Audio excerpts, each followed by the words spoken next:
Hey everyone, Jenny here. Welcome back to my channel.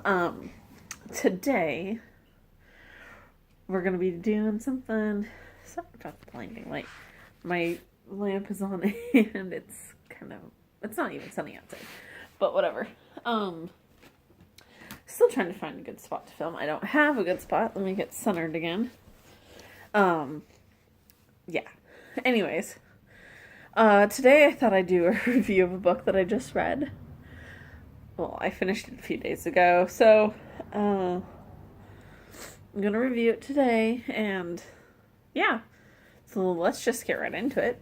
I'm gonna be reviewing 26 Kisses by Anna Michaels. Michaels, I think it's Michaels. Anyways, I finished this book earlier this week. I have to say, it's the worst book I read this year. And I do not say that lightly, because I read quite a few books that were pretty bad this year. It's also my lowest rated book this year. I probably read like 4 or 5 books that are 2-star books, which, I think is pretty good. I mean, I tried not to judge books too harshly. Like, I try to remember, like, who they're written for, like, but then that doesn't mean that some can't be that good for whatever. Anyways, I try not to judge them too harshly. I always try to find something good about the book. And even with this book, I tried to find something good about it. I thought the plot sounded good when I read it. Let's read back and see what the plot is. It says, getting dumped by her boyfriend is not how Vita planned on starting summer. When Mark makes it clear it's over between them, Vita is heartbroken and humiliated, but more important, she's inspired. And so she sets on the love quest of a lifetime. Use the summer to forget about Mark, move on and move up. All she has to do is to kiss 26 boys, with 26 different names, one for each letter of the alphabet.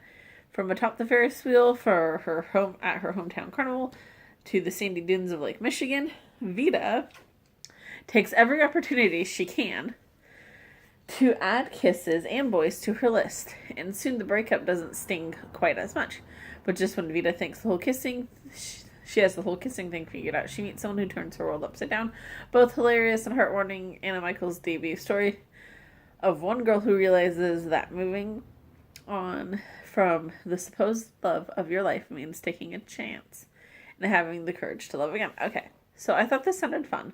Thought, oh yeah, and I was kind of in the mood for contemporary. I was like, okay, let's pull this one out. I've been meaning to read it for a while. I mean, I found it at Walmart when it was there. I rated this book 1 star. It would have been no stars. But the one good thing, because I always try to find a good thing about books, because I used to, a long time ago, I used to read and write fan fiction. I no longer do that. I've been trying to work on more original stuff. But I would always, read it. If there wasn't, like, if it could be worked on, I'd always be like, well, I like this, but I think this could be worked on, and I like this. So I was always taught you kind of should. I learned this in like writing classes. When you talk about someone's work, you should say a positive thing, a negative thing, and then another positive thing. The one positive thing about this is that the writing makes it fairly easy to get into, but there's a whole bunch of negatives. And I mean, it's the worst book I've ever read. And I mean, I know a lot of people are like, oh, Harlequin romance novels, or oh, romance novels, they're complete trash. I mean, I read a lot of Regency romance novels, and even they're better than this.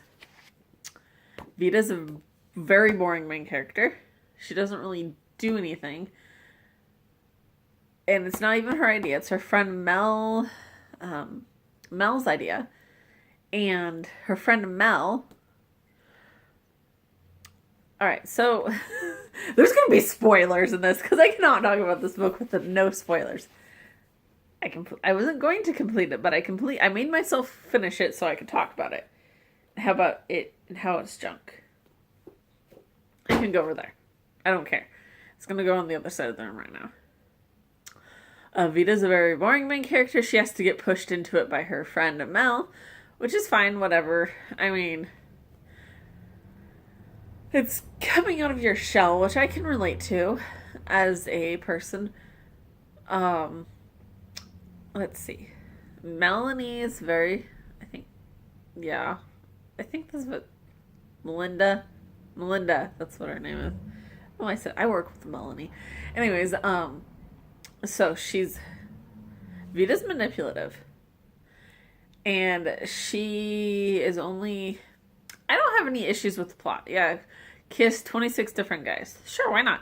That could be fun if it was done in a different way, but all she's doing is using these boys as a way to meet the list.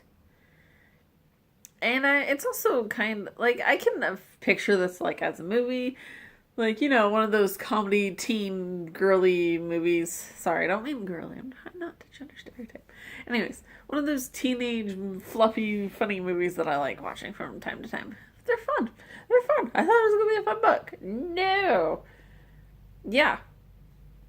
So there's also one point where she just runs into a boy's yard, kisses him, and then runs away. And I'm like, okay, that was non-consensual. Like, if we're gonna, I know a lot of people are talking about consent and what it means, especially for young girls and teenage girls, but we should also talk about what that means for boys. Yeah, boys will kiss teenage girls, or try to, and they have a right to say no, blah, blah, blah. But boys also have a right not to be kissed if they don't want to. Like, I was like, that was not consensual. Most of the other kisses in this book are consensual. That one was non-consensual, and I had a problem with that. Because I had a major issue with that. Sorry, it's cold. I have a cold. Let's see, what else was there? Mel,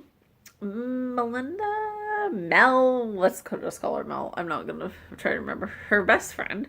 She's kind of mean. Several times, Vita's like, oh, I don't want to. Her friend's like, well, you have to. You have to do it. You have to, you have to, you have to. And then, so she's kind of mean and pushes her into it. And then also at one point, I felt like this comment was kind of racist. I don't remember in this book where exactly it's at, but they're over at Mel's house, and Mel's like half Mexican. Her mom's Mexican, her dad's white, and so they go over to her house. This was a very weird scene. She takes a jalapeno off of one of the plants that's grown outside. I was like, okay, whatever. And then she offers it to Vita. She's like, no. And then Vita, like, she's the narrator of the book. She makes a comment how she can't stand peppers or jalapenos, unlike Melanie, who's half Mexican side, makes her something like that. And I was like, what? That makes zero sense. Just because your family, let's say, there are some Indian people who do not like curry, and curry is a very popular dish in India, and it's spicy because it doesn't matter who you are. Some people can't stand spices that are in places, and it has nothing to do with your biological DNA. It just has to do with, where you're raised, what your diet is. Like, I can't stand spicy stuff. My dad likes spicy stuff. I can't stand spices because it just, I don't know. I just can't stand them. And my dad loves spicy stuff, but like it has nothing to do with. But it has everything to do with how he grew up. Like he grew up eating a lot of that stuff. Not. Anyways, and I was like, what? That's not an okay thing to put in this book. What? Like I said, the only thing about this book that's good is the author. And then, so this guy that she ends up liking, she tells him that, like I said, this is a very spoiler heavy review. And she tells him about the list, and he's like, okay, well, let's get it done so then we can be together. And he's like, oh, I'm sorry. I'm being selfish. I'm like, it was like halfway, or, there was like 2/3 of the book that was through. I'm like, at this point, I don't really care what you want. She's being very selfish and bratty when it comes to you. You can go ahead and be selfish all you want, boy. Go ahead. I don't really care. I just wanted the book to end. I'm like, but like, just because it's like, oh, I'm sorry, I'm being selfish, blah, blah, blah, blah, blah. I'm like, what? No, she's also being selfish. Who cares? You're allowed to be selfish.